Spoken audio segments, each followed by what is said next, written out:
Live from the 607, it's the Ocho Duro Parlay Hour, where we're talking everything going on in the world of sports.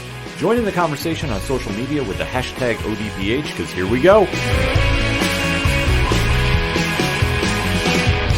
Instead of looking deep inside, every word I have to say, keep it simple. Welcome to an all-new edition of the ODPH podcast, better known as the Ocho Duro Parlay Hour. What is happening, everybody? Thank you so much for joining us this week. My name is Ken M. Joining me in studio, as always, you know him. He's the co-host. His name is Padawan J. Hello. Honestly, never mind. Wow. Wow. Pad is feeling very salty today, folks. Very, very salty. But we're still going to keep that conversation going, so make sure to swing on over to ODPHpodcast.com. Join in the conversations on social media. You can definitely hit up Pat on Twitter. He'll interact with you. Yes. Maybe if he's feeling in a better mood. We'll kind of see how the show goes today. Also, make sure to check out the TeePublic Store sale going on this week, Pat. No better time to buy some new ODPH gear, especially the new 5-year logo, which is out right now for sale. Like, seriously, it's the best time to go get anything ODPH from the TeePublic Store, so make sure to keep an eye out for that. This weekend, we'll be definitely advertising that a little bit more, but you can find it right on ODPHpodcast.com, along with the classified section, which has friends of the show like 8122 Productions, the directory where we have the podcast on your favorite player, and if it's not there, we need to know why. And so much more. Man, I could keep rambling on about the ODPH website, but that's why I say just simply, if it's anything and everything of the ODPH, swing on over to ODPHpodcast.com. And always on social media, remember to use the hashtag ODPHpod. Kicking off this edition of the sports show, we have to put an end to the NBA season and yet restart it? Kinda. Because there's a lot going on this week that we have to recap, and most importantly has been the NBA Finals. Yeah. That, shocker to no one, if you listen to last week's show, and thank you for everybody who did, record numbers too, by the way, we had a feeling it was going to be done in Game 6, that there was no chance that this was going back to Golden State unless they were going to have a parade. Yeah. The Golden State Warriors seemed to be clicking on all cylinders. Boston was getting punched in the mouth by a team that was playing better defense than they were. Uh-huh. And that is so weird to say if you look at the matchup of the Celtics and the Warriors. Yes. Golden State is not exactly known for their staunch defense, if I can use that word. They play defense, just not as well as some of the other teams in the NBA. Right. They play defense, but it's not exactly like lights out, shut down. No way. That does not get referred to with Golden State's defense. Offense, yeah, you can definitely say they'll definitely keep shooting three-pointers till there's nothing left in the building. Facts. But this is a situation that Boston was throwing this big curveball and did not know how to recover. So let's break down the game, and then we'll kind of put a cap on the season here, Pat. Sure. So obviously Game 6 went the way of the Golden State Warriors by the final score of 103-90. You had Draymond Green, 12 points. Otto Porter Jr., 6 points. 18 points from Andrew Wiggins. Curry with 34, and then 12 points from Klay Thompson. Also of note, on the Warriors bench, you had Jordan Poole with 15 points. And then on the flip side for the Boston Celtics, you had Tatum with 13 points. Al Horford with 19 points. Then you had Williams III with 10 points. Marcus Smart only with 9. Jaylen Brown with 34 points. And then, not really much to say about their bench. Combined total of 5 points off their bench players. I think this game can be very easily summed up as the championship experience showed up here. Golden State knew what was at stake. And obviously, they did not want to take any chances with a Game 7. No. They went in there to absolutely put a statement end to the series. Mm-hmm. And they did. I mean, jumping out the gate, they were on a 20-2 run. Something like that, yeah. Early in the game. And when they established that tempo, Boston legitimately, in my opinion, did not know how to recover. They all didn't know how to recover. They also didn't know how to handle a ball. I think they all collectively had popcorn before the game because as a team, they committed 23 total turnovers, which led to 27 points off of turnovers on the side of the Golden State Warriors. Yeah, and you can't do that. You ain't going to win a game if you're turning the ball over that many damn times. Absolutely not. There's no chance that they were ever going to get that game in their favor if they're turning the ball over that much. Jason Tatum had an atrocious series as far as turnovers go. Yeah. And in my opinion, he tried too much. that he was the one that I don't want to say the rest of the team didn't recognize what was going on, but he was the only one that was really pressing and hitting that panic button. Yeah. As all great players do, but being the first time with a spotlight on him solely because he's the only player that was playing consistently throughout this series. Right. I think it finally took its toll on him during this game. I mean, 13 points is not exactly an average stat line for him. No. But the turnovers definitely stood out. Oh, yeah, 5 of them. Yeah, and he was averaging an absurd amount throughout the series.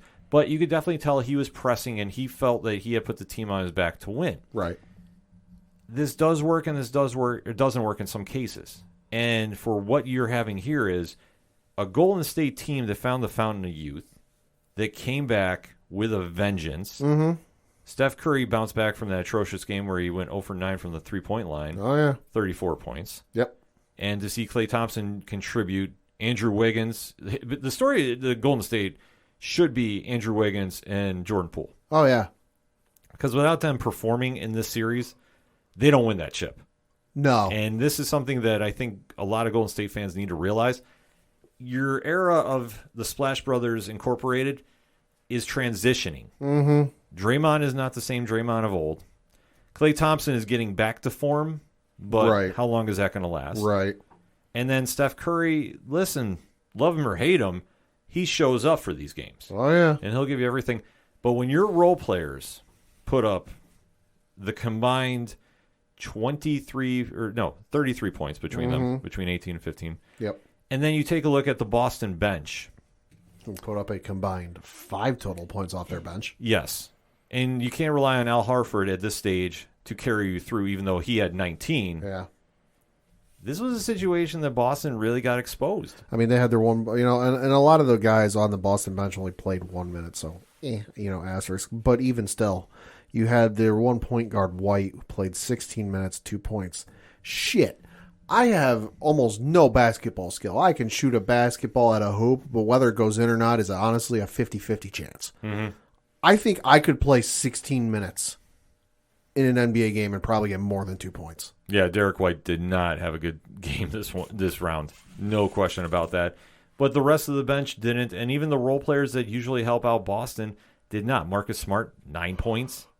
Jaylen Brown, 34, which, hey, that's great. But you're not going to be able to compete with the Splash Brothers, who went in and just implemented that will. I mean, that whole second quarter was all Splash Brothers. Yeah. I mean, when you do 27-17 to go into halftime, Boston did scrap, but at that stage, they already knew the game was in their favor. Mm-hmm. And that's something that for a team that is as seasoned to win as Golden State is, Boston just wasn't ready for it. And this is a situation that they will bounce back. Oh, yeah. I fully think so. This is just experience for them, and I think that's ultimately what it came down to. I mean, this is Golden State, who's been here, God knows how many times in the last 10 years. They know what it's like. They know what to do when it gets down to these situations. And let's face it, Boston is a young team. You've got a lot of guys on that team who haven't been in this situation before. I mean, you've got veterans who haven't been in this situation before on that squad. It's a whole different animal to play regular season or into the postseason. NBA Finals are a whole different animal, and Golden State knows what to do and knows what to expect. Mm-hmm. And this is a situation that for Boston, they will bounce back, as we said. They're going to have to really take a look at that roster, though, and see what they are going to need to add to compete. Because they ran through the East pretty well. I have to give that. Oh, yeah. I mean, hey, sweeping Brooklyn is never an easy feat, but they did it with some style in the first round. But to really compare it to the teams of the West, which has always been the strength of the NBA over the past recent memory of years. Oh, yeah. They're going to need to do something to compete, because with Golden State now having an emerging team, and I want to say emerging team because it's not being relied on Draymond Green to put up 25 a night. No. He's getting phased out. There's no question in my mind about that. But for a team that's in that transition period, the contributions they got from Andrew Wiggins and Jordan Poole, that's the big story here. That their bench players really stepped up.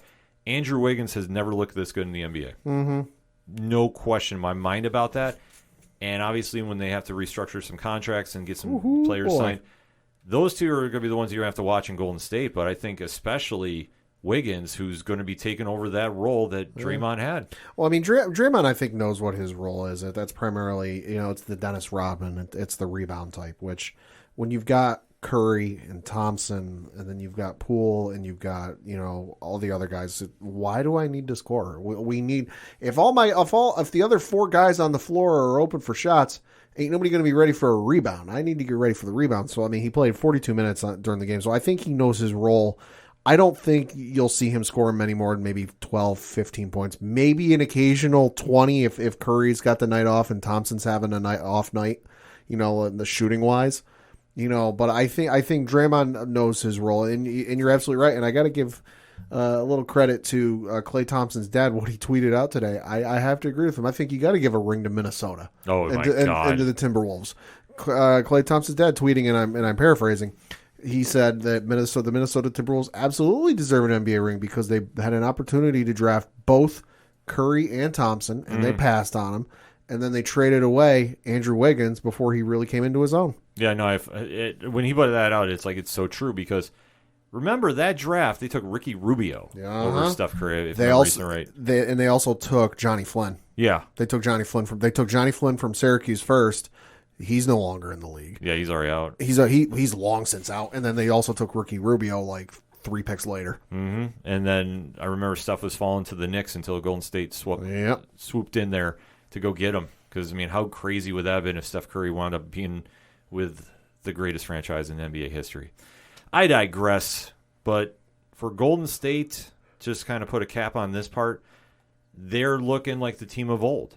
Now, how long they're going to sustain this is anybody's guess. Mm-hmm. But I think what they've done is really made their presence felt in the Western Conference for a team that was written off for dead. We have to remember this. Yeah. Well, say they mentioned it multiple times during the broadcast and then during the trophy presentation. Going from 2 years ago having the worst record in the NBA to winning the championship. It's a testament to their organization and Steve Kerr and everybody that they have behind the scenes there for keeping this team somewhat together through those rough waters. Well, and just the drive of some of those key players, because it would have been real easy for Draymond, Klay, Steph to just go, you know what? We got 3. That's a lot more than some guys will ever see in their lifetime. We're good. Why don't we just go for individual accolades and stats and this and that? But no, it's that Michael Jordan, Kobe Bryant mentality of, I want the next one. Mm-hmm. And that's something that I think all the great players you see in the league now have. I mean, it's the thing you hear Tom Brady say all the time, what's your favorite Super Bowl? The next one. Mm-hmm. For Curry, what's your favorite NBA championship? The next one. Well, it's a question of how you motivate a millionaire. Oh, yeah. When you have everything, what's the drive? And I think writing Aisha Curry Can't Cook is a pretty good motivator. Yeah. I will say some of the trash talk that was happening to the Warriors definitely fueled them. I know that a certain Memphis Grizzly player that decided to tweet out strength in numbers. Yeah. And Klay kept that receipt. Oh, yeah. And I think that that's going to be something to watch going into next season. Well, that'll be your Christmas Day game. I have a feeling that's exactly what's going to happen there. Memphis and Golden State, I'm just not sure where they're going to be playing. Probably in Golden State, I would imagine. Probably. But it's a situation that Golden State's definitely welcoming. They're now going into this offseason, obviously winning the chip. But there's no rest for the offseason. And why is that, Pat? Well, you've got the NBA draft taking place as we record in like 2 days. Exactly. So right after the finals is the NBA draft. Now, if you're not familiar with the setup of the NBA draft, it's rigged as fuck. We'll just say the allegedly just for legal purposes, but it's what it is. It's a unique setup, allegedly, where a lot of ping pong balls decide your fate. Because they are trying to give everybody a quote-unquote equal shot. It's not done like the NFL where the worst record automatically gets it. Right. Because they want to try preventing, any kind of tanking. Yes, to put a mild word. I was trying to think of like a better way to say it, but now to be honest with you, that's what it's tanking. Yep, because obviously this is a time of year where players are going to really try looking at who they can play with on different teams, because this also will lead into free agency next week as well. I believe the 29th kicks off. Something like that, yeah. So that being said, we're going to kind of give a little preview of this year's NBA draft, because like we say, every player that's drafted within these rounds is not exactly locked in for their team. There's a lot of movement that happens in this draft every year. I mean, most recently, the one that stands out is the deal for Trae Young and Luka Doncic. Yeah. Which they didn't stay on the same team. Obviously, that one, they are benchmarked against each other, and both teams have actually won in that one. And that's one of the rare instances you see that, because like it's not uncommon on draft night for teams to swap players, but I don't think it's happened very often, and I could be wrong. I don't think it's happened very often where you've had two teams do that and they've both flourished beautifully. No, that is the only one that really stands out. Sometimes teams will take a flyer on somebody, right, and it doesn't work. Right. And I think a lot of this had to do when they used to let players come in from high school. Yeah. Because not everybody is a Kobe Bryant. Not everybody is a LeBron James. There are certain players that can excel coming in from high school, like those two I just mentioned. Yeah. But there are some that just fizzle out and just never go to that next level. It is what it is. So this is why the NBA draft is so interesting, because when this goes down, there's so much moving and shaking that you really kind of have to sit back for a couple days and kind of see where everybody goes after it's all said and done. Yeah, so I'm just going to run real quick down the list of the teams and where they're picking for the first round. We're not going to go through the whole thing, just the first round. The Orlando Magic have the number 1 overall pick. Number 2 goes to the Oklahoma City Thunder. 3 goes to the Houston Rockets. 4 goes to the Sacramento Kings. 5 goes to the Detroit Pistons. 6 belongs to the Indiana Pacers. 7 belongs to the Portland Trail Blazers. 8 is to the New Orleans Pelicans by way of the Los Angeles Lakers. 9 is San Antonio Spurs. 10 is the Washington Wizards. 11 is some team called the New York Knicks. I'm not sure I've ever heard of them. Bouncing back. Number 12 is the Oklahoma City Thunder by way of the LA Clippers. 13 is the Charlotte Hornets. Almost wanted to call them Bobcats there. Almost slipped up. Yeah. 14 is the Cleveland Cavaliers. 15 is the Charlotte Hornets by way of the New Orleans Pelicans. 16 is the Atlanta Hawks. 18 is the Houston Rockets by way of the Brooklyn Nets. 18 is the Chicago Bulls. 19, the Minnesota Timberwolves. 20 is San Antonio again, this time by way of the Toronto Raptors from a trade. Number 21 is the Denver Nuggets. Number 22 is the Memphis Grizzlies by way of Utah. Number 23 is the Philadelphia 76ers. 24 is the Milwaukee Bucks. 25 is the San Antonio Spurs, courtesy of the Boston Celtics.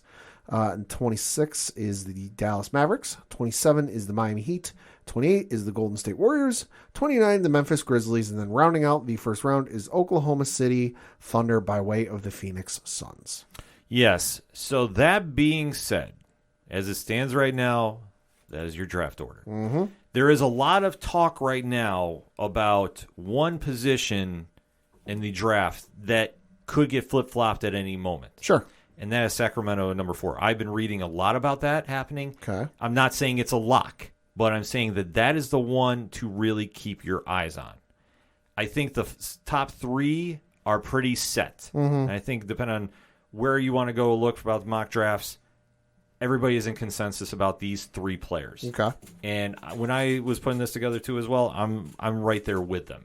So I think number 1 is the Orlando Magic. Okay.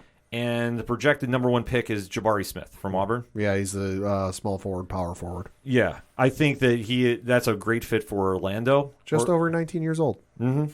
Orlando needs everything. Yeah, like they need the kitchen sink. It's not anything like whoever they draft is a help at this stage. Mm-hmm. They're not a good team, in my opinion. Pat, if you want to chime in. No, I mean that's the thing is like Orlando. Let's face it, hasn't been good since like the Dwight Howard days, and then even further back, the Shaq Penny Hardaway days. So they're in the echelon of like the Jacksonville Jaguars in the NFL. Where they need literally everything in the kitchen sink. Yeah, so this is a situation I think definitely helps them out. Yeah. And like I said, Jabari Smith would definitely assist them because, like I say, he can do power forward, small forward. He can do pretty much wherever they need to plug and play him.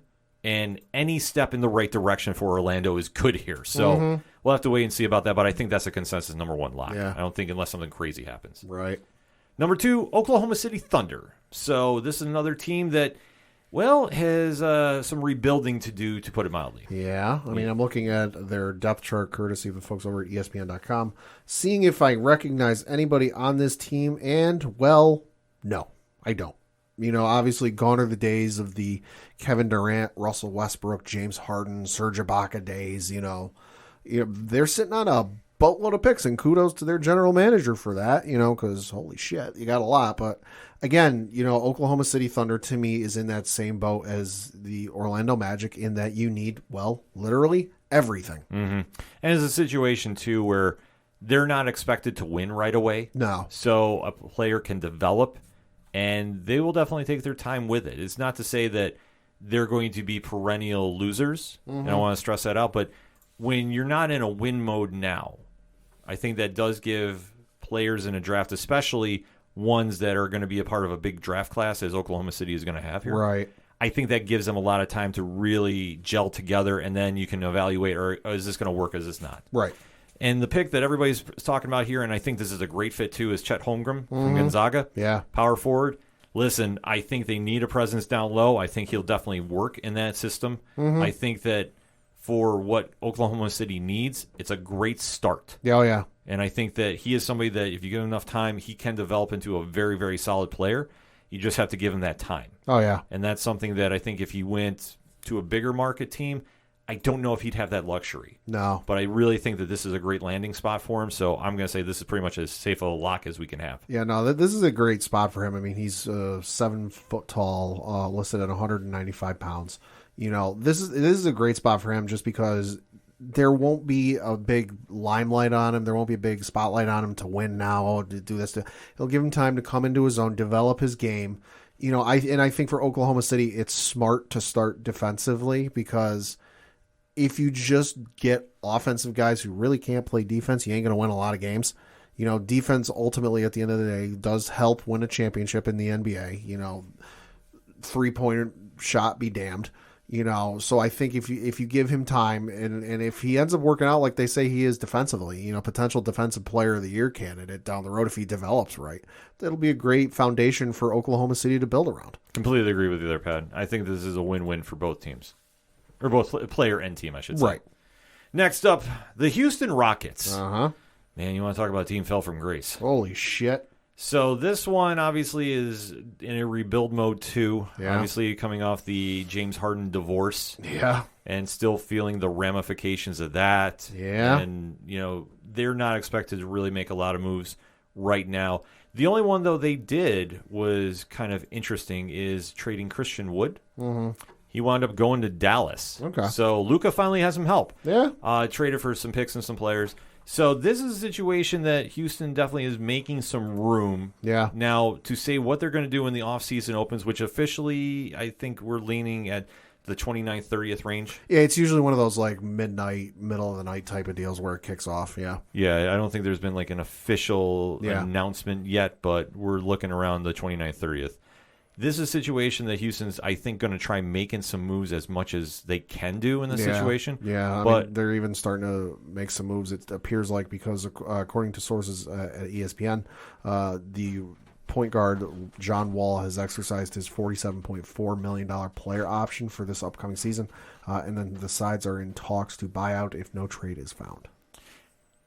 Well, that's going to be an interesting move if they want to try moving him. Yeah. I mean, not to say it's unheard of, but I could definitely see a buyout happening. Yeah. More so than a trade at this stage. I love John Wall. Like, I think he's a great player. Yeah. But solid. But, yeah, that's going to be a tough contract to move. Not unheard of, but as we talk about, Houston has not exactly been in the greatest with contracts and such lately. So no. I mean, and like you said, they got a lot of work to do. I mean, the only players I'm recognizing on this team, Jalen Green, Eric Gordon.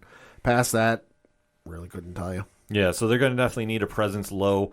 And the one that everybody's attaching the team to is Paolo Banchero, or Banchero from Duke, which makes perfect sense to me. I've seen him play numerous times.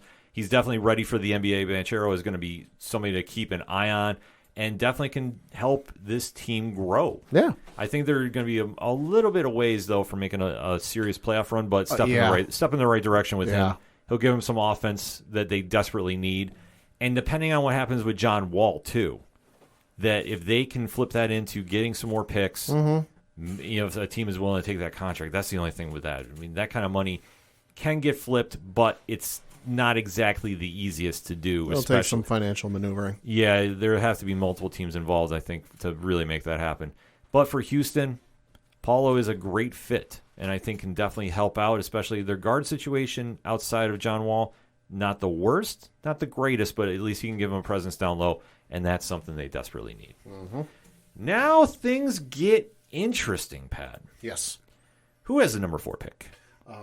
That is the Sacramento Kings. That's true. So this is the one that I've kind of alluded to.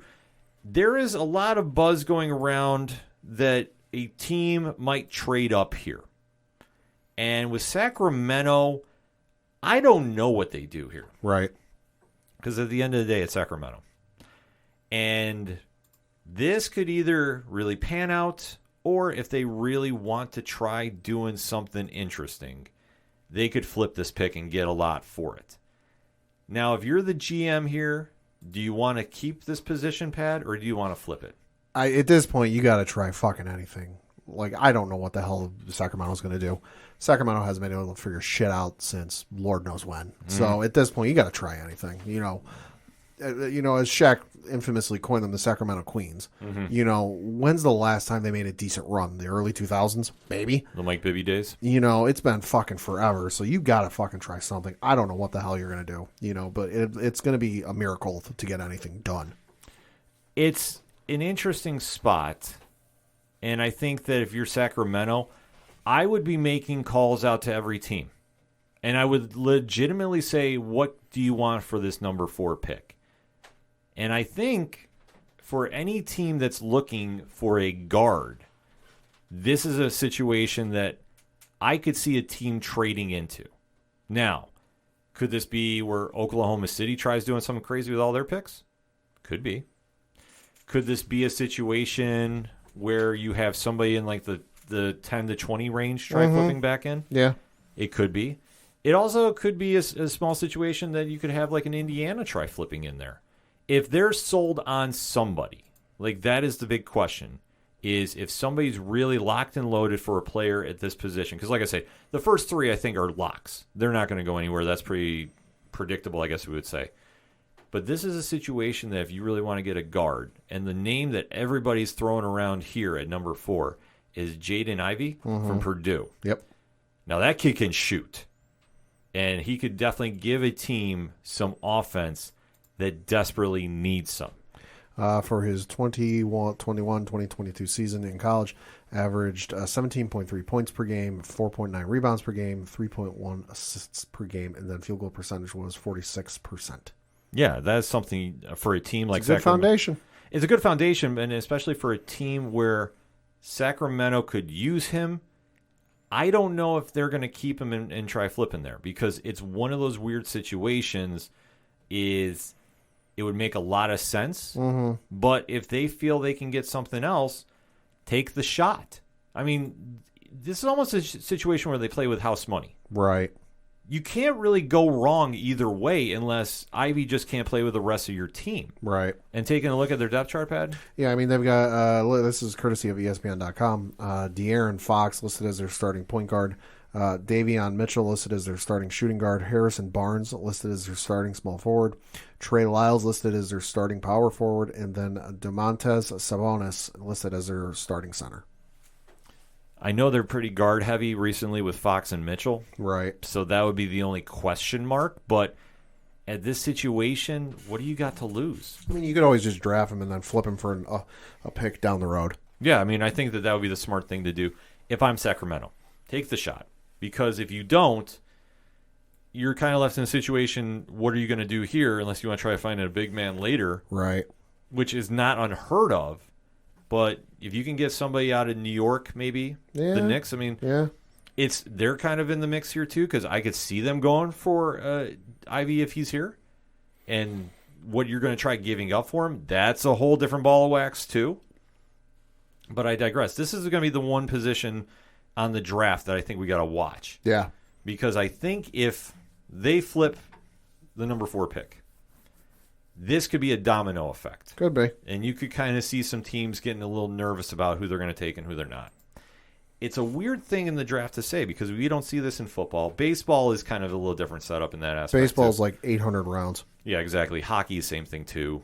So, and the WWE is a whole different story. But for the NBA, this could definitely have some interesting drama to it. I think Sacramento, though, will keep the pick, and I think what they're going to try doing is putting either Fox or Ivy on the trade market. Could be. And then see what you get. It's a weird thing, man, but this is a normal practice in the NBA for the draft night. So that's what we have to kind of stress at. Next up. Is the Detroit Pistons with the number 5 overall pick, and a lot of folks have them taking, and I'm going to butcher this last name, so I apologize now, Benedict Mathurin from Arizona. He is listed as a shooting guard / small forward and only 20 years old. I like the pick. I like the player. I think they could definitely win because you need to get somebody to complement Cade Cunningham. Mm-hmm. That's the only thing they should be doing in this draft for Detroit. Go get somebody that can balance Cade out. Because Cade is going to be a big star. But he needs help. Yeah. And it's not to say that they were not in the fight to get into the playoffs, but they need more weapons. Yeah. Benedict would be a huge help. And I think if you can have a good 1-2 punch at the guard position, that could get them over the marker in the East. Yeah. I think that could definitely get them into the playoffs. Like I say, that's your benchmark. You can get over the marker that way. Yeah, I mean, Detroit needs a lot of help. You know, it's been a rough go for the Detroit Pistons. You know, gone are the days of, the bad boys in the 80s and then even with, the Larry Brown and his guys in the early 2000s. So if you're a younger fan and a Detroit Pistons fan, it's been real rough for you since you started being a fan of the Detroit Pistons. Mm-hmm. But they got a good start with Cade Cunningham. Obviously they got Jeremy Grant there at power forward. I think adding the guy from Arizona, Benedict Mathurin, would be a good addition. Listen, ain't nowhere to go but up for them. No, absolutely. So I could definitely see that happening. I would like the move. Not gonna be mad about that one bit, but we'll kind of have to wait to see how that plans out. Next up, with the number 6 overall pick is of course the Indiana Pacers, who folks have them taking Keegan Murray from Iowa, listed as a power forward / center, and just about 22 years old. Solid fit there. I could see them moving, though, too. Mm-hmm. Like, that could be a situation, if they don't trade up at number 4, I could see them trading out of the top 10. Right. And getting a team in there like a New York. Like, I'm trying to think who else. I just blanked on the team name. It will come back to me in a sec. It would be a situation where they could flip that and definitely get something for it. Mm-hmm. And I think that Indiana is in that position that they could definitely make that happen. Yeah. Washington was a team I was thinking about. I could see somebody jumping in this spot and do something here. Because with this 6th pick, Murray would be a solid fit here, but this is also a situation of what does Indiana want to do? And if they start having some feelings about free agency, they're in a position where they could go a lot of different directions. And I don't know where they go. Right.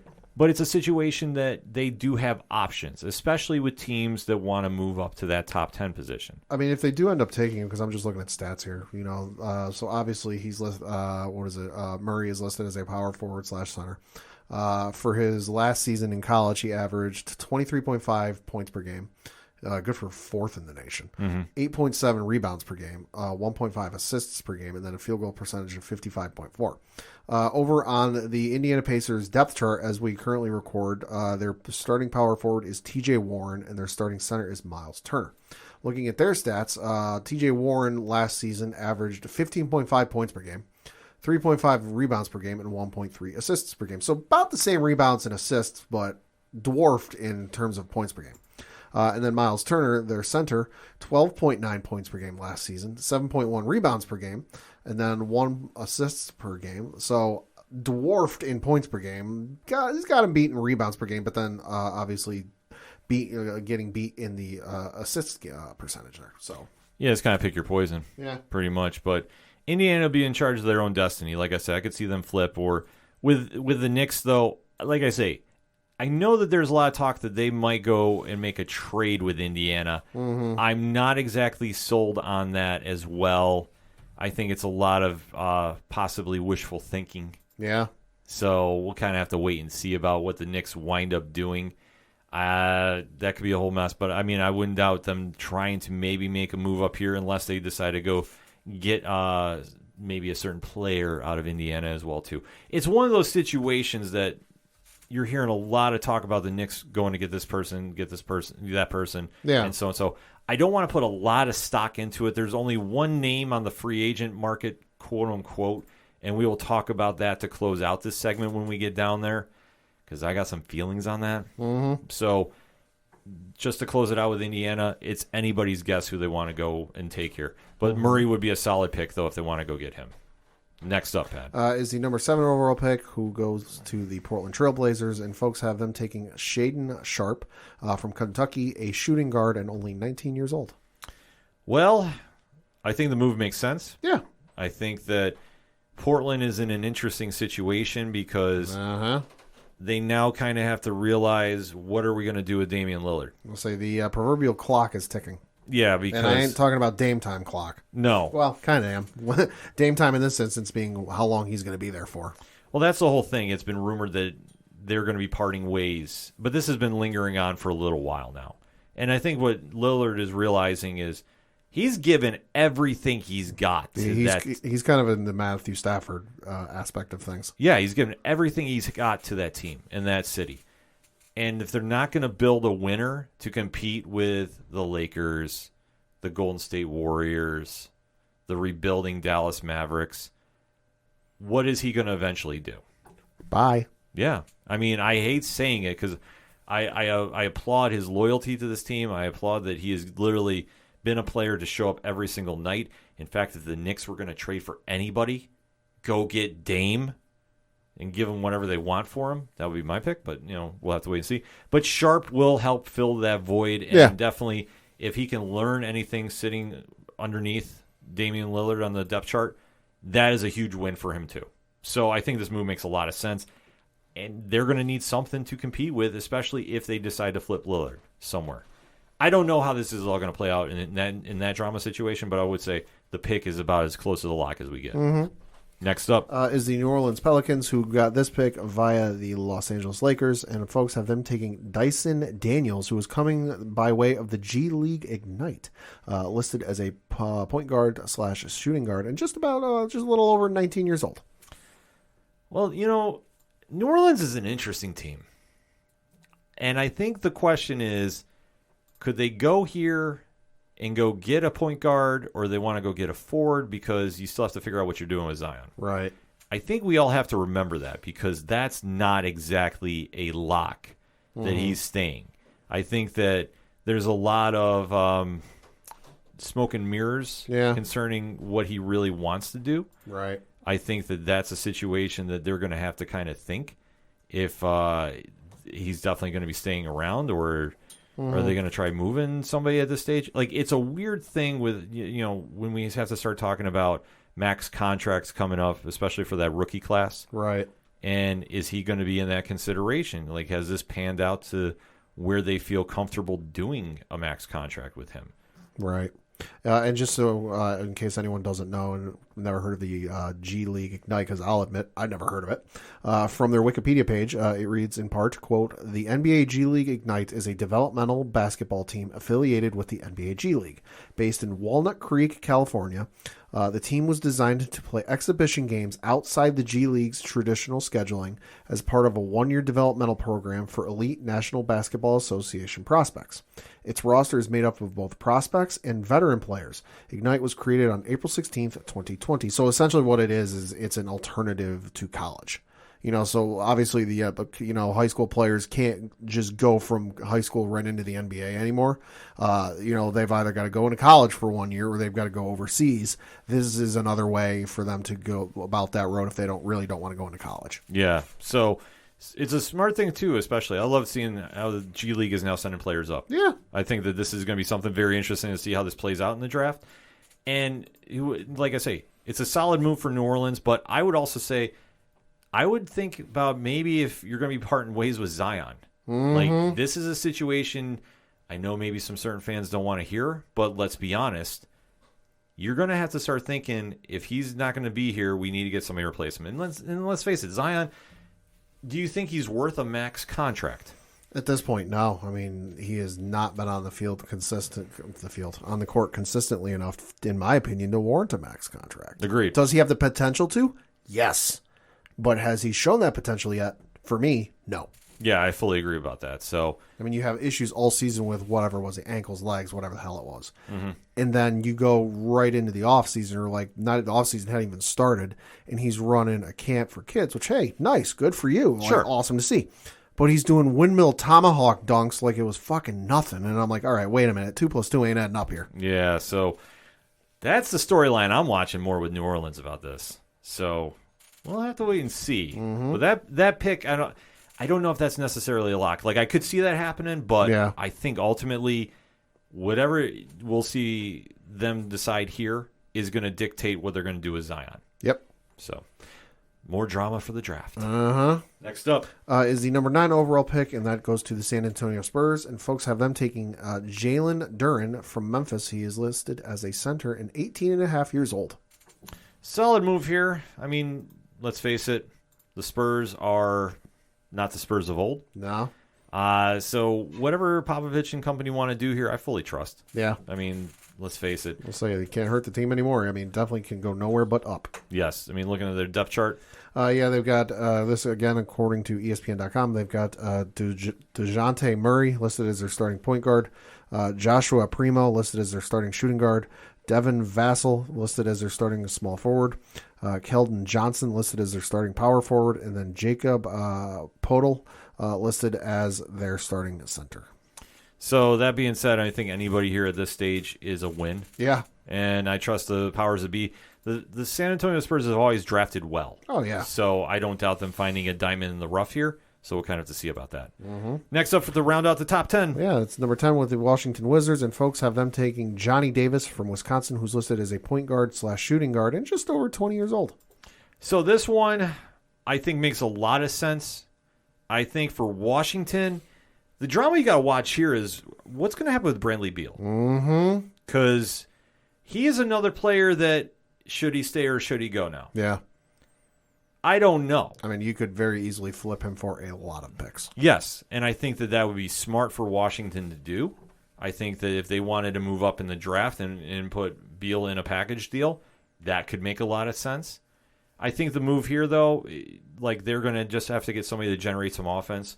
And if they're thinking Beal is not going to be here, they might want to go get a successor. So this move makes a lot of sense to me. And we'll just kind of have to wait and see. But they're another team that I think could make some moves. Could be. Just wherever they want to do it. But then again, they also have Porzingis on their team, so I'm not expecting a lot from them. And let's round out our draft talking about the New York Knicks. Mm-hmm. They have the number 11 overall pick, and folks have them taking A.J. Griffin from Duke, listed as a small forward, power forward, just about 19 years old. Solid move. I would take it. I would take it in a heartbeat.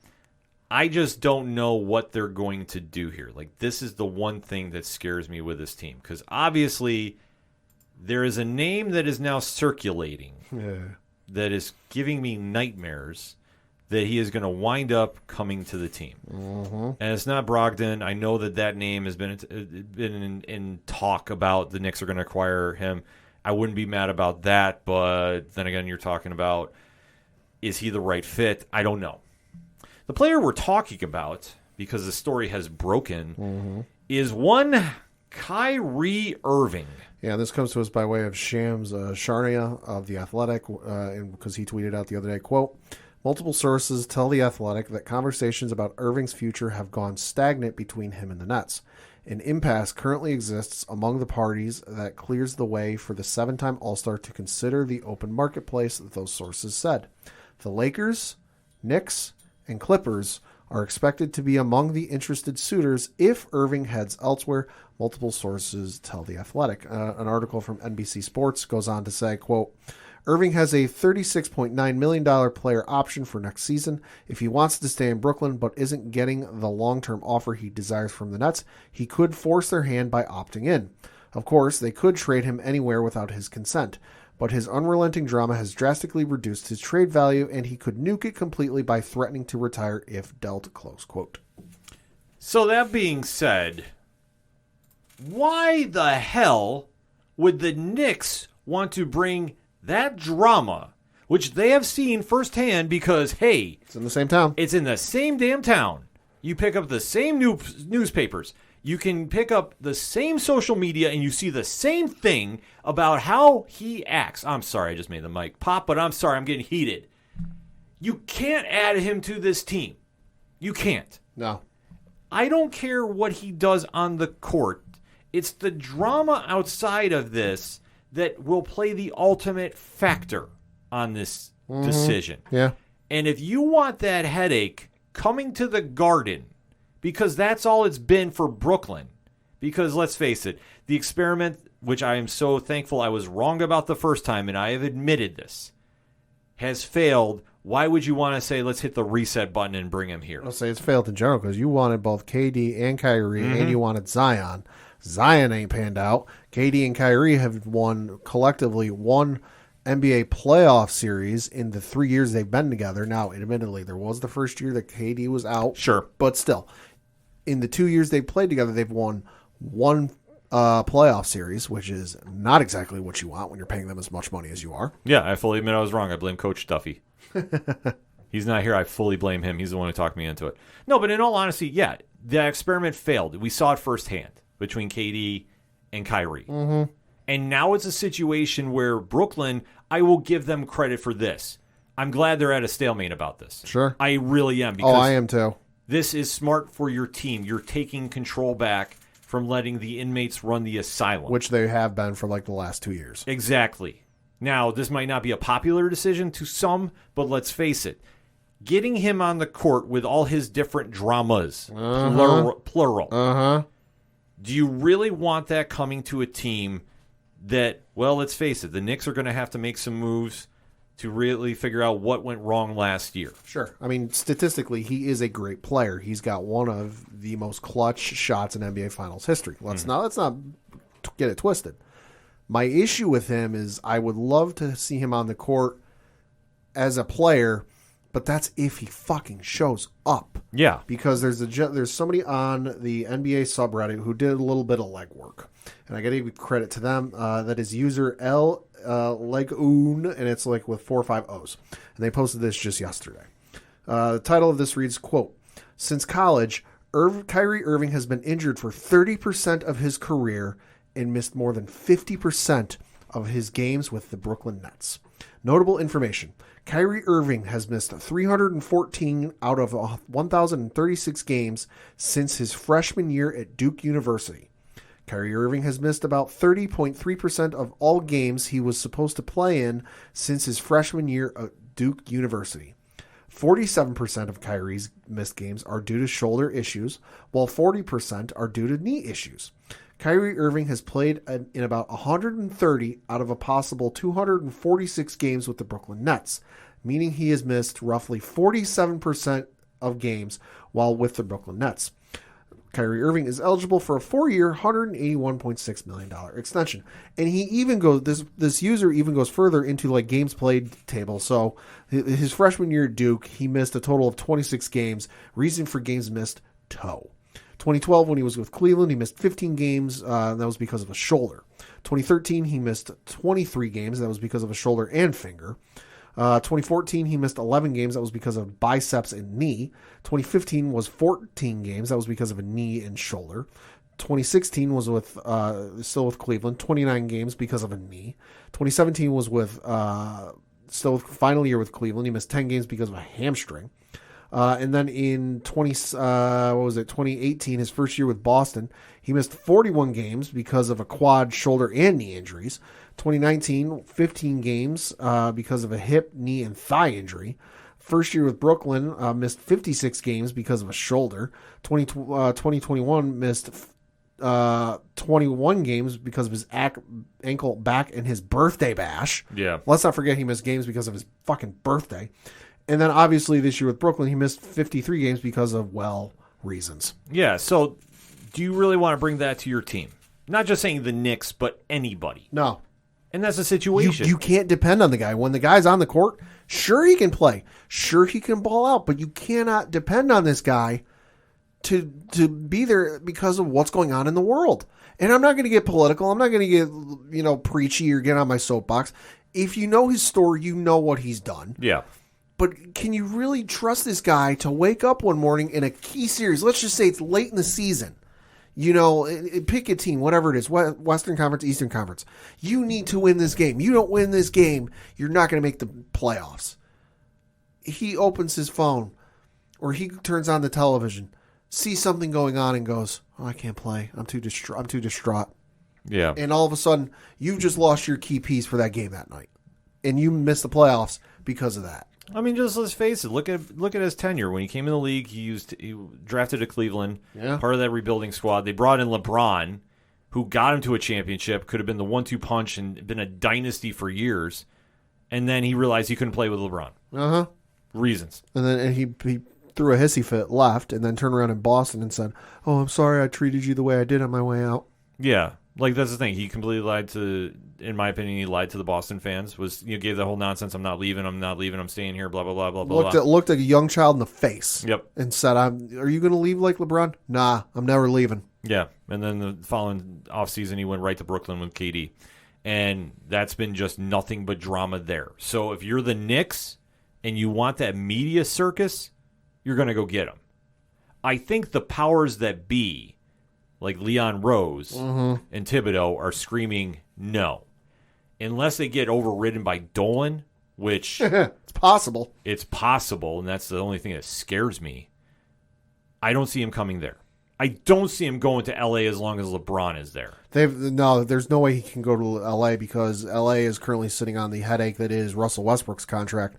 Because if memory serves, his contract the next year, it's either this coming season or the season after, is like $47 million or something like that. Can you imagine it's astronomical. Yeah, but I can see them doing a sign and trade at the same time. You got to get somebody to take on that contract, right? But that's the problem.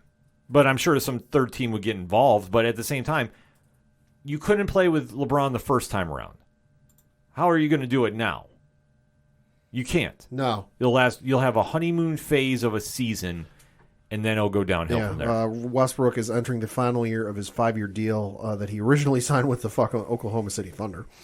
This fucking contract's been through 4 teams now. Yeah. It's the final year of a 5-year, $206.7 million contract. He is scheduled to make $47,063,478. Good luck finding anybody who will take that shit on. Now, am I saying there'll be nobody who will take it on? No, I'm sure somebody will take it on, but it's going to be a fucking headache. No, it'd definitely be a headache, but that's going to be the storyline to watch, because if all signs point to Kyrie going to the Knicks, they're going to do something weird in the draft. Like, really absurdly weird. Like, you'll see a fire sale, I think, pretty much. They'll be dumping all types of salary, all types of players. Could be. It'll be a whole reset. Like, and that's going to be the scary thing about this. But we'll have to wait and see. I'm hoping cooler heads prevail, and I hope he gets traded to Kyrie goes to Sacramento, because I think that'd be a great reaction. Because Sacramento, listen, if there's any team that'll pay him that contract, Sacramento would. Oh, I'm sure, but I think the real challenge is, like, where do you want to fit him on your team? He's already burned most of the bridges in the East. Oh, yeah. Because you can't send him to Boston. Oh, hell no. Pat Riley will not tolerate him down in Miami, especially the team they got there. Hell no. Milwaukee, maybe, and I stress maybe, but that's not a strong maybe. That's why I say so. There's only certain contenders. Kyrie can't play second fiddle to anybody, and he'd have to play second fiddle to Giannis, and there's no way. You know where the smartest, actually, in all seriousness, you know where he should get traded? Clippers. Yeah. Clippers would be able to tie. You know what? That would be actually a really good landing spot for him. I was thinking there maybe Oklahoma City. No, he would. I don't think he'd be able to handle playing in Oklahoma City. Yeah. I think that he'd be able to run the team. He'd run the team, but they're not ready to compete. And I think that would be like the biggest warning sign that he would just opt out. He already allegedly runs his own practices. Yeah, so we'll have to wait and see. But everything kind of stems up from the draft. So Pat, let's just put a final stamp on this. Thoughts going into the NBA draft from the finals? Should be fun to watch. NBA draft is always wild to watch, especially with the players getting traded. So it'll be fun. And the suit game, always on point. Indeed. This is going to be an interesting draft this year. Oklahoma City has a lot of picks. So could they flip it for something crazy? Absolutely. I think that this year's draft class, after the top 3, is pretty much anybody's guess. But I think what you have to really watch is the teams that are in that number 10 to number 20 spot. I could see a lot of moving and shaking involving them. whether they jump up to number 4, whether they jump up to number 6, or whether they jump into number 10. I think you're going to see some movement. Is it going to pan out? We'll have to wait and see when the dust is all settled and we see who's staying with what team. Because there will be movement for that first 48 hours. There always is. But it'll be a fun time to watch. Nevertheless, I know your coach, my coach, the coach, Coach Duffy, allegedly has his draft order coming in tomorrow for parlay points. So we'll have to wait and see about that. And we also have a rumor pad that one JT from the East Coast Avengers is going to send in some picks. Ooh, all right. So hit us up on that hashtag ODPH pod. What is your craziest pick for the NBA draft this year? What team do you think is going to do something wild? Ken M to the Brooklyn Nets. Calling it now. Oh, I know. Get your jerseys ready, folks. I'm going to drop 2 a night and then walk out of the building. And then, obviously, what's your thoughts about the NBA Finals? We definitely want to know, so definitely hit us up on the social media. Let's get the conversation going. We're going to take a quick break. We'll be right back. Are you tired of watching the same old awesome movies? Are B movies more your style? Then the folks over at They Call This a Movie have you covered. Join us every Thursday as we review the worst of the worst in sci-fi, action, comedy, and more. We are available on iTunes, Stitcher, Spotify, and Podbean at theycalledthisamovie.podbean.com. They Called This a Movie, testing the strength of friendships, one terrible movie at a time. Coming back for another segment on this edition of the ODPH podcast, and let's talk a little pro wrestling, shall we, Pad? Such good shit. So this coming week, we have an event going on Sunday, June 26th, that is getting a lot of hype in certain areas of pro wrestling. Some are not really fully aware of the magnitude of what is going on, and that, Pad, is AEW and New Japan Pro Wrestling present Forbidden Door. Yeah. So let's break down the card, kind of so the drama involved in it and all things in between, shall we? Yeah, so this, of course, as you mentioned, is the joint promotion or joint pay-per-view between the folks over at All Elite Wrestling and New Japan Pro Wrestling, taking place this Sunday, June 26th, 8 p.m. Eastern, from the United Center in Chicago, Illinois. It is I would argue, maybe first of its kind, biggest of its kind, here, at least stateside. Joint pay-per-view between the powers of the biggest pro wrestling promotion in all of Japan and New Japan Pro Wrestling, and one of the up-and-coming, because let's face it, they're like 3 years old. They're still up-and-coming. Also, until you hit $1 million or million views consistently in television, you're still up-and-coming. In All Elite Wrestling. And a lot of folks are looking forward to it. Yeah, the one thing is All Elite Wrestling has been trying to portray that they are the quote-unquote forbidden door, that they allow other wrestlers to come in and wrestle on their programming. They've had some wrestlers from Impact Wrestling come in for a quick cup of coffee. Good Brothers are the team that I stand out about this. Yeah. They have also allowed New Japan Pro wrestlers to come over and wrestle. And if you haven't watched New Japan Pro Wrestling, they are the number 2 wrestling promotion worldwide behind WWE. So they have a long historic tradition of amazing matches, amazing wrestlers. Do yourself a favor, go check them out if you haven't already. Yeah. And then Tony Khan this year, the head of AEW, thought it would be kind of a cool idea to try doing a joint promotion because New Japan has been trying to grow the American audience for a little while now. They have New Japan Strong that's been coming in stateside, and they've been kind of really trying to expand their global brand. AEW has been, like Pat alluded to, celebrating 3+ years now and kind of seeing where the direction is, and they're really trying to appease a lot of fans, primarily on the internet wrestling scene, if you ask me. And this is a situation that this card definitely has a lot to look forward to, and a lot that might be getting overlooked by some because the thing is, with AEW still being a growing brand, like Pat alluded to, there's not a lot of big buzz behind this event outside of regular wrestling fans.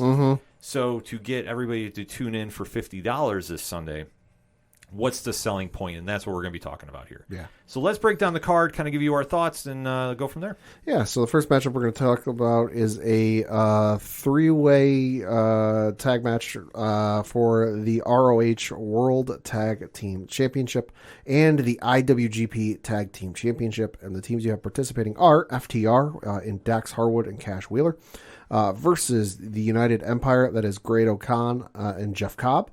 And that also taking on is Rapagni Vice, that with being Trent Beretta and Rocky Romero.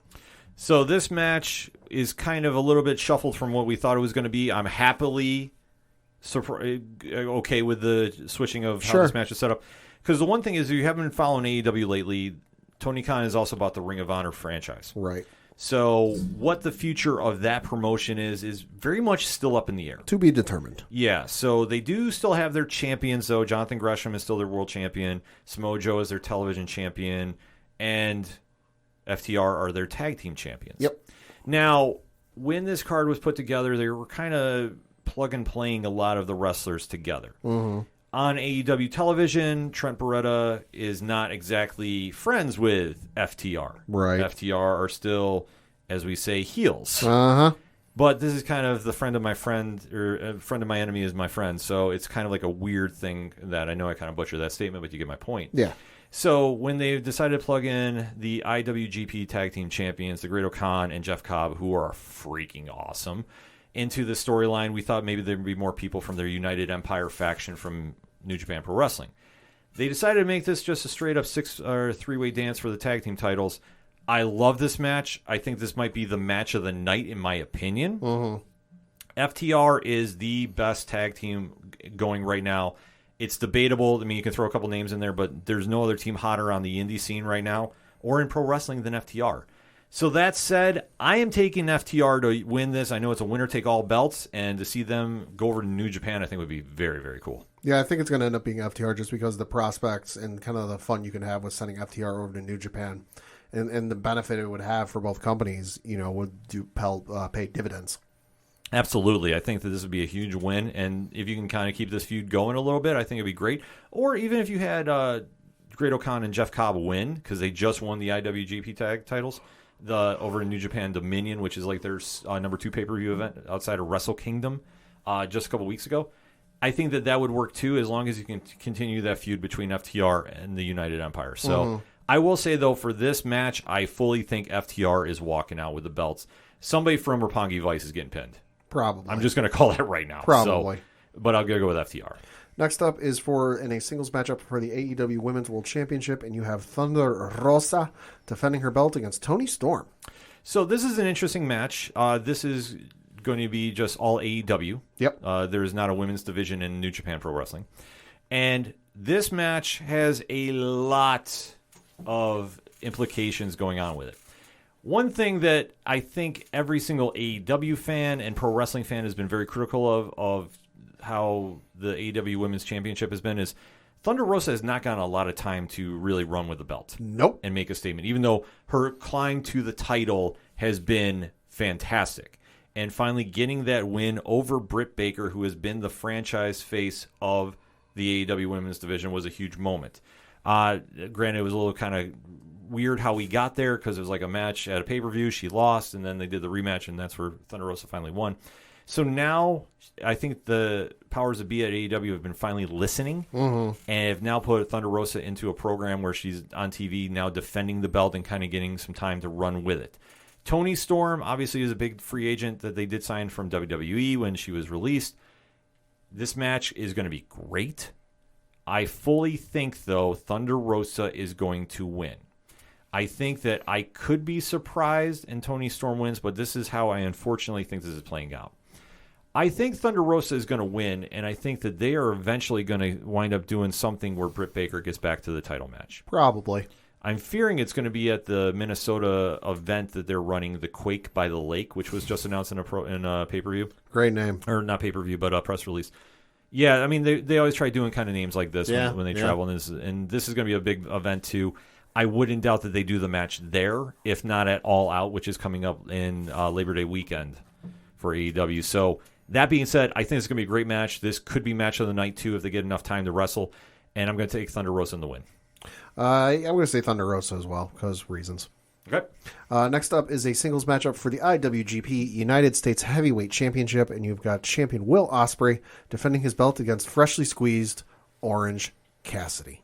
So this is kind of an interesting match. The one that was not on my bingo card, if you want to say when I was thinking about dream matches we could run. It's going to be fucking awesome. This is going to be an interesting one. Holy shit, it's going to be great. I mean, Will Ospreay, if you haven't seen him wrestle, he might be one of the best wrestlers in the world, top 5 right now. It is definitely in that conversation. If you did not see his main event against Nick Wayne, at GCW this past Sunday, do yourself a favor and track that match down. Mm-hmm. Holy smokes. But the Commonwealth Kingpin has definitely been making some moves. Just won the IWGP United States title and is now poised to face one Orange Cassidy, who is returning. Yep. And how this kind of all got thrown together was just in kind of a little weird skirmish on Dynamite. But yet, we are here. Orange Cassidy's style is very interesting. I fully think, though, Will Ospreay is winning this one. Yeah. I think this one will surprise a lot of people, but I would have much rather seen Will Ospreay in a more high-profile match against, say, the TNT champion. Mm-hmm. I think that would have made a lot more sense. Doing Orange Cassidy, I think, kind of takes a little bit away from some other matches they could have done, especially we were in attendance in New York when Orange Cassidy called out Zack Sabre Jr. Right. Well, Zack Sabre Jr. is part of New Japan Pro Wrestling. This is true. He's not facing Orange Cassidy. I thought that would have been a way better match. But this match will still be good. I want to stress that. But one that I'm very puzzled at. Thoughts? No, it should be a great match. I think it's going to go under the radar just because it's for the IWGP United States Heavyweight Championship. But on paper, you look at it and go, okay, it's whatever. It's it's an I get up and get food match. It's I got to run to the bathroom if I have to match. But I think this very silently is going to be a very fun match. Yeah, I think this definitely has a lot of possibilities to it. Yeah. And Will Ospreay's great, so yeah, make it happen. Next up is a 6-man tag team matchup. Nothing on the line here, just 6 people going up against each other. And you've got Eddie Kingston, Wheeler Yuta, and Shota Umino taking on Chris Jericho, Sammy Guevara, and Monaro Suzuki. Ty Conti, of course, will be at ringside. And they have a team name that I absolutely refuse to fucking say because that is the dumbest shit I've ever seen. I have to agree with you. This is something that I will give you the breakdown of how this all came to be, Pat. Okay. So this past week on AEW Dynamite, we had the 2 gentlemen involved in the main event of the show, Jon Moxley and Tanahashi in the ring, and they were doing a promo segment kind of hyping up their match. Sure. Chris Jericho crashes it. Now, if you haven't been following lately, he's now kind of taken on this weird character persona of the Wizard. Yeah. And the head of the Jericho Appreciation Society, which just basically think if the Backstreet Boys were pro wrestlers, that's them. Good Lord. It's a weird thing. I'm not a super fan of it. Right. I understand why it's entertaining, but I'm not like there yet with it. So we all thought Jericho was going to get added to this. Well, we then get a run-in from Lance Archer, and it just turns into this big mess where you now had Sammy Guevara come in with Ty Conti, and then Eddie Kingston came running in, and it was this big cluster mess, man, to put it mildly, to just announce that, one, Sammy Guevara is now the latest member of the Jericho Appreciation Society because reasons. And now that they're going to have a kind of makeshift match with Kingston, Yuta, and Shota. So this match, I'll be honest, I'm not super excited about. I don't really care. The only thing I like to see is Monaro Suzuki versus Eddie Kingston. Sure. I will be there all day for that. Sure. And other than that, I feel that Jericho's team is going to win.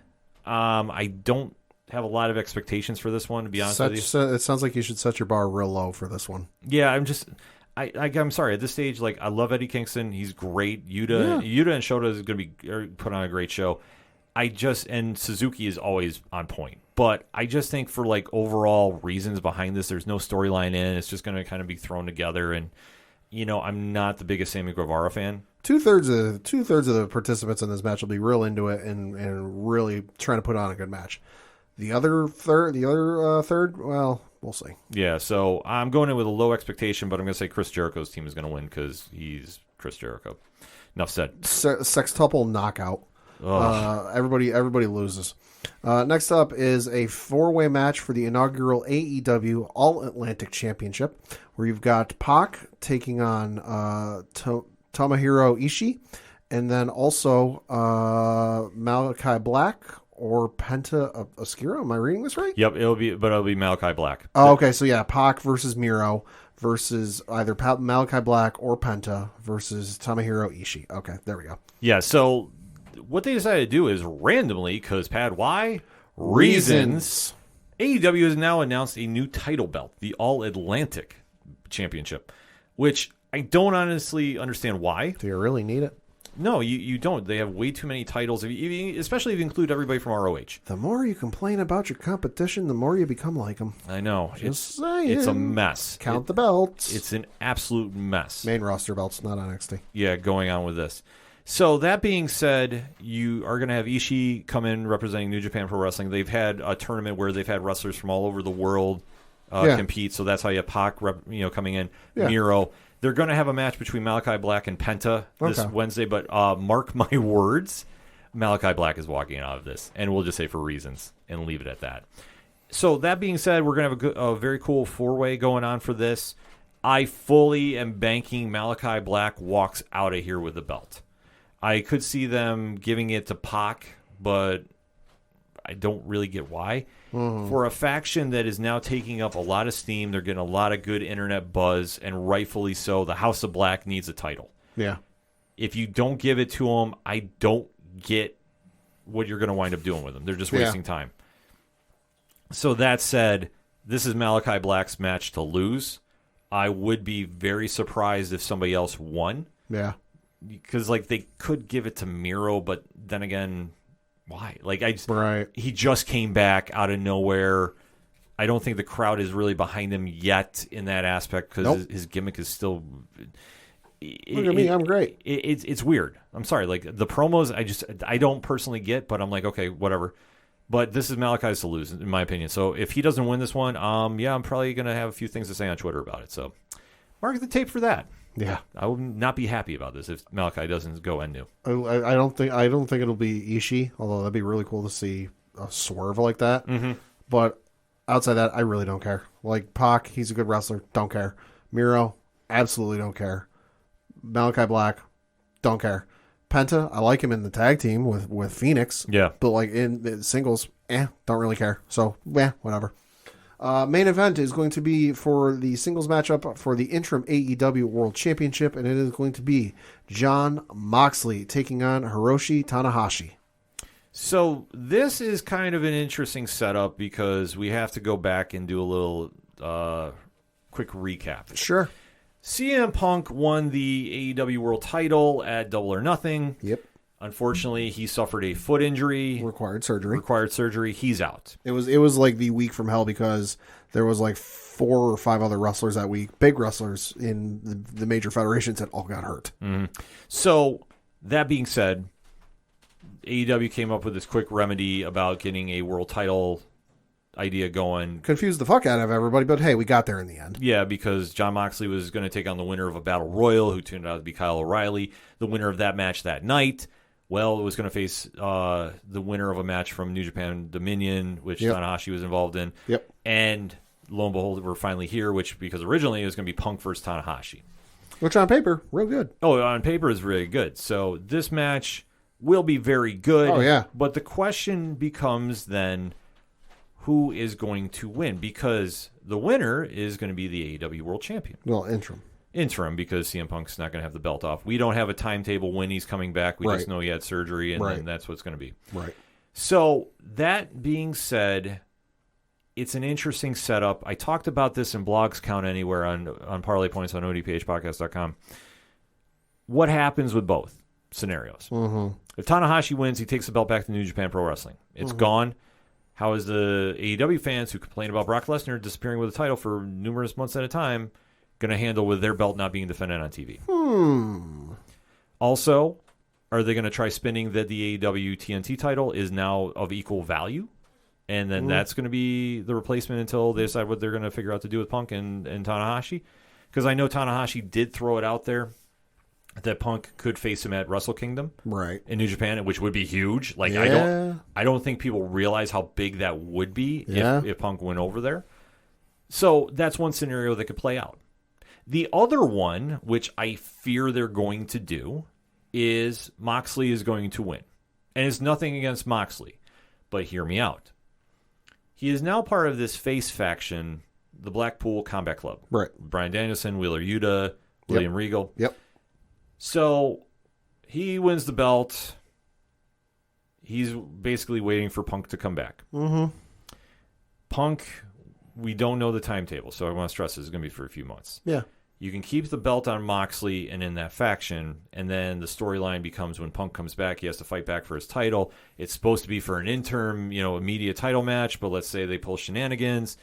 Moxley says, no, you got to go through Wheeler Yuta to get to me. No, you got to go through Bryan Danielson to get to me. And they'd start doing the heel thing where eventually the match is there and Punk gets his big deal probably at Revolution. So are you willing to kind of wait around that long with your world title? That's another scenario that you got to figure out. So as it stands right now, I fear they're going to do that, even though I think the smart play would be Tanahashi. But I'm going to say Moxley wins this. Now, there are a couple factors that are in play here that we haven't talked about, Pat. Sure. This coming Wednesday, as we record, Bryan Danielson is going to address the AEW fans and give an update about his injury status. Uh-oh. So we don't know the status of him with Forbidden Door. We don't know the status of him with the Blood and Guts match. They're War Games style that is supposed to happen after. I can tell you his status for Forbidden Door, at least according to the card, he ain't there. Well, that's the whole thing because he allegedly was supposed to be taking on Zack Sabre Jr.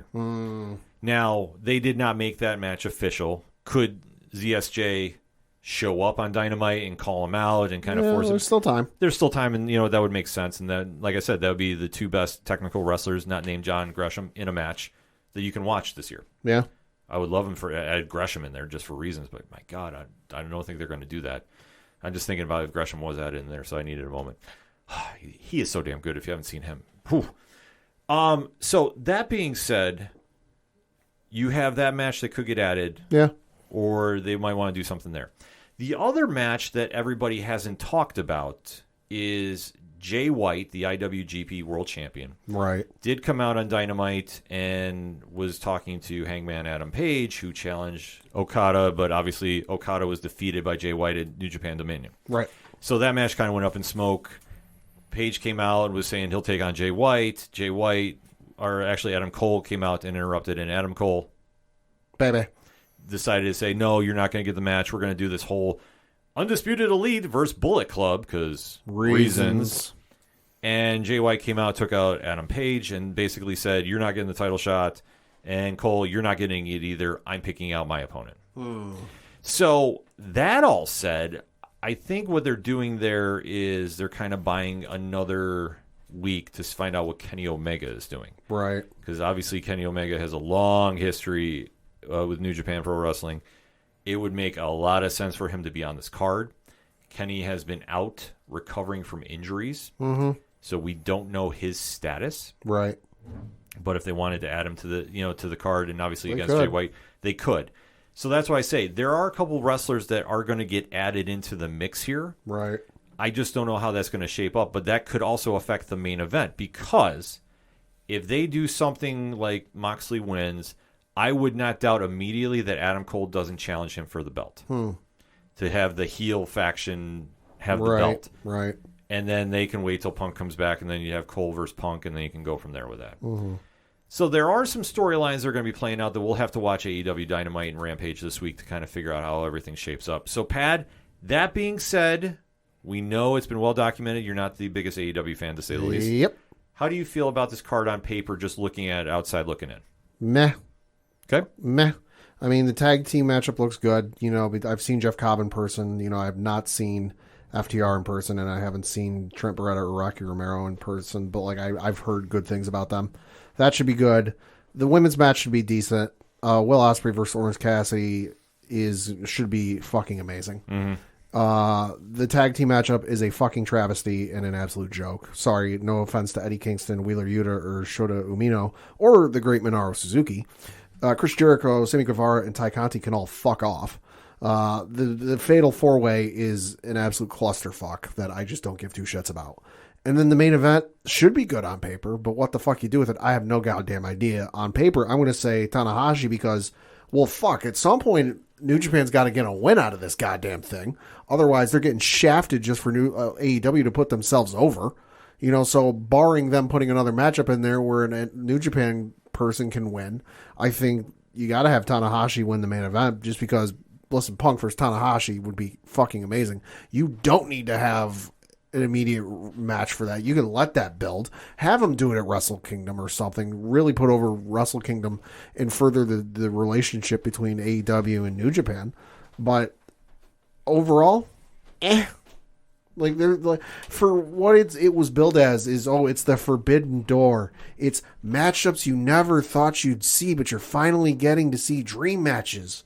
I'm not seeing a whole lot on here that's making me go, you know what? I'm not a viewer of AEW, but I got to watch this. It's not doing it for me. No, that's fair, and that's why I wanted your opinion on this, because like I say, you're the market that I think they want to try bringing in to go check this card out. And I think that's where they're going to struggle with this a little bit. I'm hoping it does big numbers. I really do. I watch AEW. You can tell by Twitter every week. But this is a situation that I think on paper, they do have some good matches planned out. I think due to injuries, it's not as great as it could be. Well, injuries and then other reasons. Yeah, and other reasons. Contractual reasons. Mm-hmm. There's certain factors that are going against them for this. But I think for the initial event, there are some headlines we can definitely keep our eyes on and definitely kind of watch as we progress forward with it. But I think that they're going to really struggle with a couple storylines pending if they really don't fine-tune a couple things before Sunday. I mean, they do have time. That's the good thing. Will they capitalize on it is debatable. I think this Wednesday we'll have a lot of people from New Japan Pro Wrestling in there to promote the event. Oh, probably. Which will be huge for the internet wrestling community. But what they really need to do, and I know people from AEW listen to this show and read blogs count anywhere, and I'm going to stress this. You now have a 4-day window to media blast this event everywhere you physically can. Just get the messages out at a reasonable time and not 15 minutes before. Yeah, you got to really pump this out to every single media market you can going into the weekend. Heed my advice. This is where you need your wrestlers to get on Twitter and their social medias. Plug this, plug this, plug this. You need to give this the proper big fight feel it needs. I feel that you sold out the United Center, and listen, we all knew that was going to happen. But you need this to be a dominant force on social media to generate that buzz and then give fans a reason to tune in on Wednesday to see the fallout. So take my advice. And you guys know where to find me on Twitter at ODParlayHour. I will give that to you for free. If you want to do deep diving on that, anybody at AEW, talk to me. I'm here for you. But that being said, that is our take for AEW and New Japan Forbidden Door. So hit us up on the hashtag ODPHpod. What is your thoughts about the big event? Let's talk about it and keep it locked to all the 607 Podcast family for more pro wrestling content throughout the weekend. We're going to take a quick break. We'll be right back.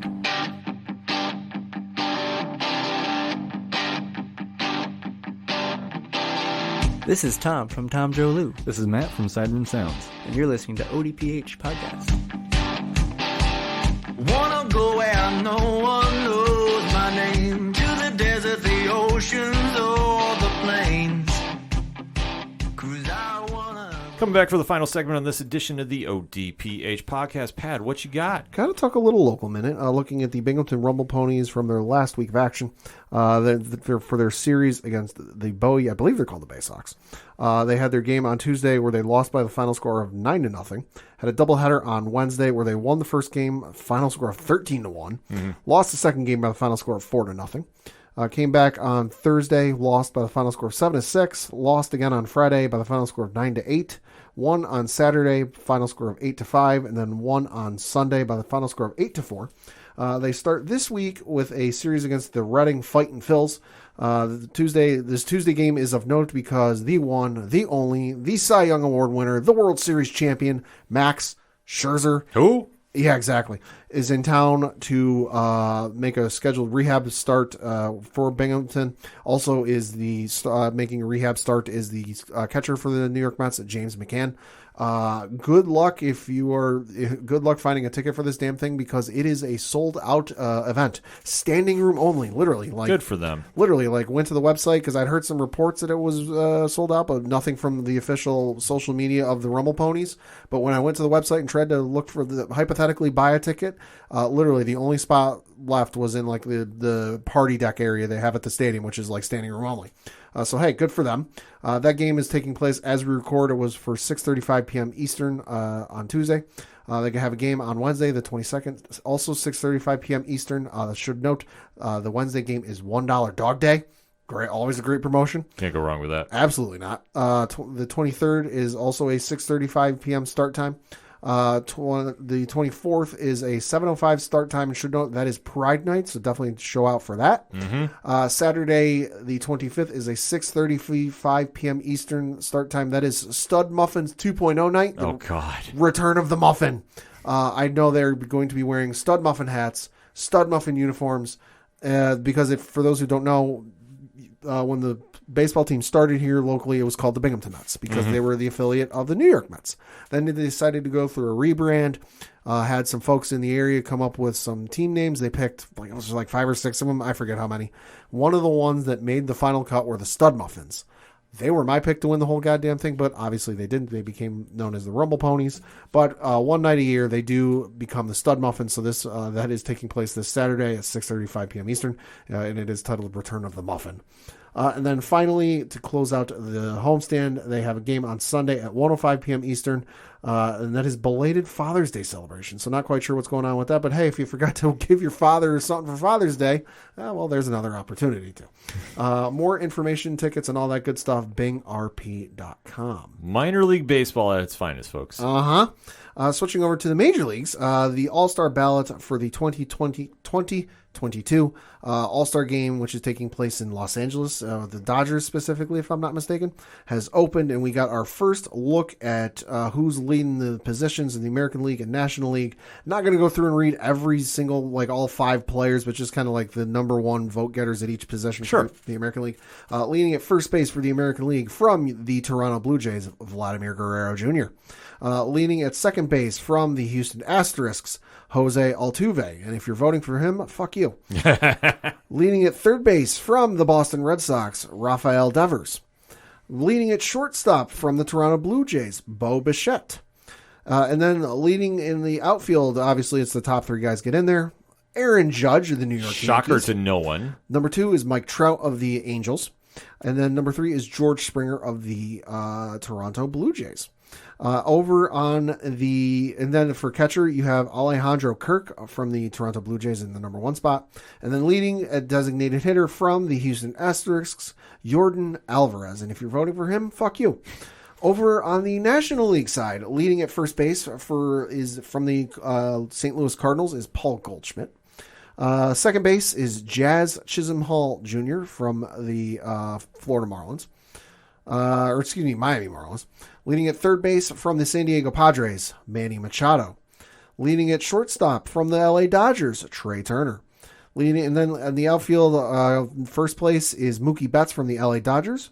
Ronald Acuna Jr. from the world champion Atlanta Braves. And then number 3 is Jock Peterson from the San Francisco Giants. Leading at catcher is Wilson Contreras from the Chicago Cubs. And then designated hitter is Bryce Harper from the Philadelphia Phillies. So if you want to get in on the vote, it's definitely a lot of fun. You go to MLB.com and you'll be able to go vote there from the homepage. There'll be a link right there for you. You can vote, I believe it's up to 5 times a day from now up through, it's like the day, there's a date on the website when you can stop voting, but it's like 5 times a day or something like that. So definitely vote. It's a lot of fun. The All-Star Game is a lot of fun, and now that it's not so serious and for World Series home field advantage. So definitely the Summer Classics coming up real soon. Yeah, it's definitely that time of year. I mean, it's crazy, but the Yankees are doing so well. It feels like they're in postseason form. I mean, first team to 50 wins. Come at us. So on my end, got to talk a very quick thing about UFC. So this past week was a UFC fight night. Yeah. Kind of really fell under the radar. 14 fights, I want to say, were on the card. It was something absurd like that. So the ones that really stood out to me, Josh Emmett defeated Calvin Kattar in the main event in the featherweight division. So Josh Emmett coming back looking very strong. Yeah. Definitely interested to see how this kind of shakes up the featherweight division. I know that he shot up the rankings. I know some people were kind of mad online about how they matter. But listen, folks, it's going to be plug and play about who's going to be the next one to face off against the winner of Volkanovski versus Holloway. Because depending on who wins that, and I want to say, it's early spoiler, it's going to be Volkanovski. It's a new face that he hasn't gone through yet. So, listen, if it's Emmett, cool. If it's somebody else, they're going to just plug and play because there's a lot of question marks going into that main event. But we'll talk about that when that fight happens a little closer. Also, notable wins. Kevin Holland defeats Tim Means by submission in the second round. In the welterweight division, Kevin Holland Keep an eye. Uh-huh. I know he definitely makes a lot of noise, literally, but listen, he's somebody you definitely want to keep an eye on. And Joaquin Buckley defeated Albert Durevis in a middleweight knockout in the second round. So definitely some good fight action going on. I know there's a fight night this weekend. Yep. But to be honest with you, It's a little quiet. It's a little quiet, and all eyes are focused towards July 2nd for UFC 276, which is a huge, huge fight card, which we'll be talking about on the show when it comes around. So definitely keep an eye out for that. And last but not least, who said we weren't going to talk some hockey? I'm going to say we have breaking news in hockey. You want the breaking news, or you want to do the Stanley Cup first? I will do the Stanley Cup first because Okay. I'll make this super quick. Obviously, everybody knows that the New York Rangers were egregiously not allowed into the finals because Tampa Bay decided to pull off a stunning win for reasons. Their passports got lost. Yeah, I mean, we're still bitter about that. But we have been told online that we need to talk more hockey, and you know what? Who are we to say no? So that being said, we do know that the matchup is between the one and only Colorado Avalanche and the Tampa Bay Lightning. Ooh, I got to admit, I watched a little bit of the games for the Stanley Cup. I kind of want to go to a Colorado Avalanche game, if for no other reason than to sing Blink-182. Yeah, That is my new favorite tradition. they're fun out there. Oh my God. If you haven't seen it, look up a video online. There's some point in the game, I don't know when it takes place, but in the arena, they start playing All the Small Things by Blink-182. Oh, that's fun. And the entire arena will start singing it. And obviously, as the play gets ready to start it back up, the fans will keep singing it. It is my new favorite tradition, and I want to go to an Avalanche game for no other reason than to sing All the Small Things. I mean, we do know somebody out there in Colorado. So, Brian Wayne, let's talk, shall we? We might have to take a road trip out next season. But that being said, the series currently is 2-1 Colorado, surprisingly. So I was wrong about this. Game 1 was an overtime thriller with the Avalanche defeating the Lightning 4-3. Yeah. Second game was a video game score. Defense optional. Jesus, Mary and Joseph. Avalanche won 7-0. Yeah. What? I flipped over the game at one point. I went, what the fuck? Yeah, I saw that and I was like, thought I was watching like a video game. Like when Rich and I were watching this when we were down at New York for GCW, we were like, what the hell just happened? Yeah. Like, no, this does not go down. And then Game 3, Tampa Bay came back to Tampa Bay form, defeating the Avalanche 6-2. So Wednesday night is Game 4 at Tampa Bay. It's a whole new series. So if Tampa Bay is going to make this interesting, they got to win that one. If I'm Colorado, I want to end this very quickly. So the fact that Tampa has some momentum, so don't give Tampa any room to breathe. Exactly. They got to jump on them early. They've been doing a really good job about that, skating really fast up and down the ice. Cale Makar has been looking lights out too in this. So definitely they want to keep that pressure going, and they do not want to give Tampa any room to move because Tampa was looking sluggish in Games 1 and especially Games 2. Yeah. They look tired. So that being said, this is Colorado's to lose right now, in my opinion. Mm-hmm. I'm not down this goes to 7, to be honest with you, because if Tampa gets a win here, it's going to be some tough games going forward. But that's one of the things. You can watch playoff hockey unless it's the Rangers, and then we take the season off because it's over to us. Yeah, now we got some breaking news. It's very appropriate that you're wearing your Rangers shirt for this bit of breaking news. The NHL awards are being handed out as we currently record. And your 2021-2022 Vezina Trophy Award winner Igor goes to Igor Shesterkin. Let's go! Shesty won the award for best goaltending in the National Hockey League. I'm all in for that. My God, the man carried that team through that playoffs. Even blocking shots he had no rights doing. Uh-huh. Listen, I fault him for nothing in the playoffs. I think Igor is the future of this franchise. The Rangers are looking in the right direction. I know we've got some off-season questions to answer, especially involving a few contracts of some role players. Mm-hmm. I know Kakau's contract is everybody's talking about that one right now. I think he'll get re-signed. I think we're going to kind of have to see how much, though. That's the only question. But I think we're going to be losing a few players that definitely showed up in the playoffs. Makes me a little nervous for next season, but in Blue Shirt Nation, we trust. And Igor, well-deserved. Very well-deserved. The best goalie in the league is hanging in Madison Square Garden. So who wants to come visit him? Bring it on. That's where he hangs out. Game on. All right, way to end the show on a good note, Pat. Happy to. Thank you. I know you started off a little rough, so now it's like time to talk good stuff. And we're talking good stuff. The music you heard on this edition of the ODPH is that of Brian Wolf. Brian is doing a few big things down in Texas. Yes, he is. It's tough to keep track of them, but where do I go if I want to find out? ODPHpodcast.com. Right on. Swinging over to the music section. You check out everything going on him. Everything going on with Second Suitor. And I want to plug them for a quick second. Born to Play is the new album. Okay. Allegedly, it is done. Ooh. Allegedly, it's getting mixed right now. Nice. And allegedly, Tyler Reed should be sending us some music involving said album. 10-10, twink, wink, nudge, nudge. Well, I know he's long overdue to come on 607 TWS. Like, this is like Joey DiCarlo coming on So Wizard. Like, that's how long we're talking. Or coming on the ODPH, rather, I should say, with Joey. So, keep an eye out for what they're doing. I know that they have the Suitor Slam concert going on later this summer. Second Suitor's got a bunch of cool things going on, so you definitely want to go support the hell out of them. Tyler's fantastic. Can't speak enough highly things about him as well, too. Also, Floodlands, shout out the Robots, who's fantastic as well, too. But, you know, if you listen to every group that we mentioned, like Yard Party and Tom Jolu, you go find their music and you're like, I understand why the ODPH keeps talking about them, because they're that great. Also, while you're at the website, check out Parlay Points. New Blogs Count Anywhere coming out this week. I'll probably be doing my last-minute predictions for AEW and New Japan's Forbidden Door. Maybe I'll throw in a little Glory Pro, Major League Wrestling, NWA, Impact. I mean, we've got some stuff we can talk about, so definitely stay tuned for that. Dropping later this week, but the current edition is out right now, so make sure you go follow that. The Classified section, which has friends of the show, such as Dragon Master Games. Pad, we don't plug them enough. Mm-hmm.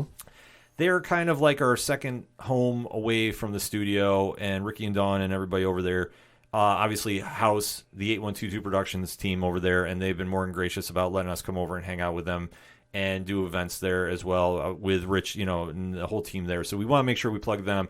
Their stuff is on the website. Go if you need your gaming needs in the 607 and outside, go check them out. They're fantastic people. Can't hook them up enough as well.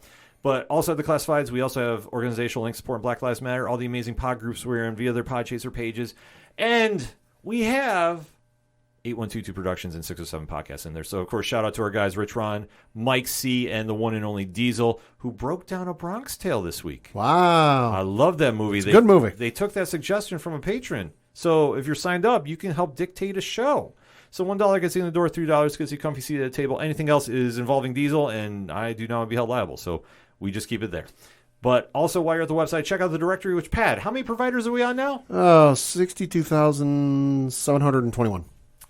Man, we grow every single week. So if we're not on your favorite podcast provider, let us know. We'll try making that happen for you. That's how much we care. But that's how easy it is to go follow the show, subscribe to the show, and you don't miss a minute of content. TeePublic Store, sale going on this week. Last one for June, so you definitely want to get that ODPH swag, especially the new logo here. A lot of rave reviews about, so if everybody's like, well, can I go get it? Absolutely. And no better time to get it than on sale.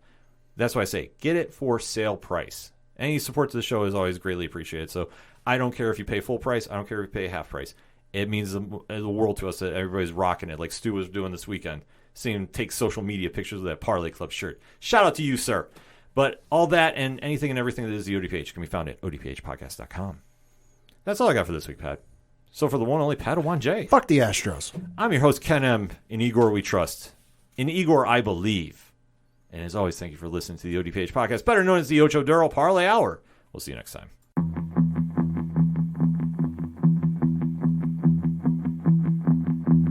Gotta be down to the punch. Gotta be down to the punch. 'Cause they can't bring me down if I'm already under the ground. I'm gonna try to make them laugh. I'm gonna try to make them laugh. 'Cause the laughing man's got nothing to say about me. They're judging only by what they can see. This behavior goes way back to ancient history. I hope one day I'll find a way to be free. I know I can't change them. All I can change is me.